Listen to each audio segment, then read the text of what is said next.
I own a lot of rotor bits, pretty much everything Whiteside makes.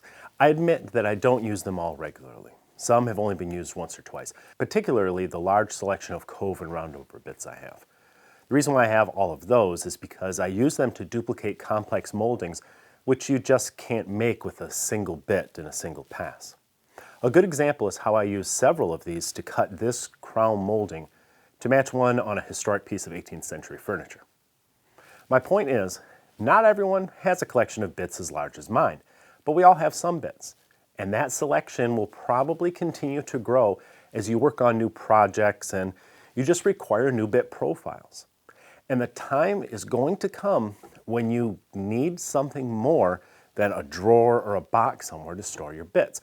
You'll want a way to organize them easily so you can see what you have.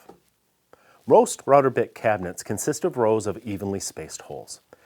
The problem I have with those is my bits are not all evenly sized. Some need more space than others. Some need half-inch holes and others need quarter-inch holes. I want a way to arrange and to rearrange the bits however I choose as my collection evolves. Basically, I need a way to move not just the bits around, but the holes as well so I can group and space them however I like. That was the plan when I designed this cabinet. Admittedly, mine is larger than most will need. It's 30 inches by 38 inches tall. But the design still can be easily modified to make it smaller if you need to. I made a set of detailed plans, including step-by-step instructions with photos to walk you through the whole thing. You can find them at the link below this video. As you'll see by the end of this video, this is a router bit cabinet unlike any other. I'm really proud of the functionality of this design. It starts with a good, sturdy frame. I used hardwood, but pine or even plywood would work. The strength comes from the way it's assembled, particularly from a critical set of dados that connect the side panels to the upper shelf. You'll see why that dado joint is so critical shortly. The greatest challenge of the build was shaping the wooden slats. These will form tracks for the movable bit holders. I call them challenging, not because they were difficult to make, but because you must use featherboards and push blocks to cut and shape these really narrow strips safely and accurately. Each bit will be held in its own block. I need a lot of them, so I made a simple jig that could be used to bore all the holes over and over and over. The blocks will slip into tracks created by the wooden strips. There's not a lot of room for air in the spacing of these strips. The blocks must slide freely and they must lift out easily. We used some spacers to help as the strips were just temporarily tacked in place with pin nails. Then they were all checked with some blocks to make sure everything slid well and came in and out well. Small adjustments were easy to make at this stage by just tapping the strips with a mallet.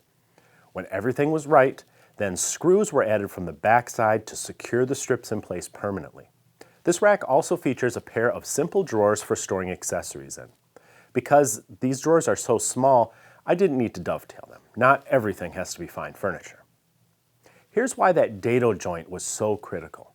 A French cleat is screwed to the wall and another to the back of that shelf, making it easy to hang the rack.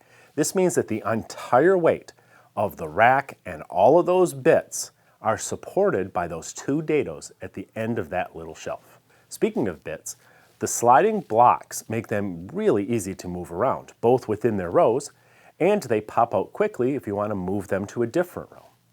You can even set the little blocks on top of the router table so you don't have to set your bit on the cast iron.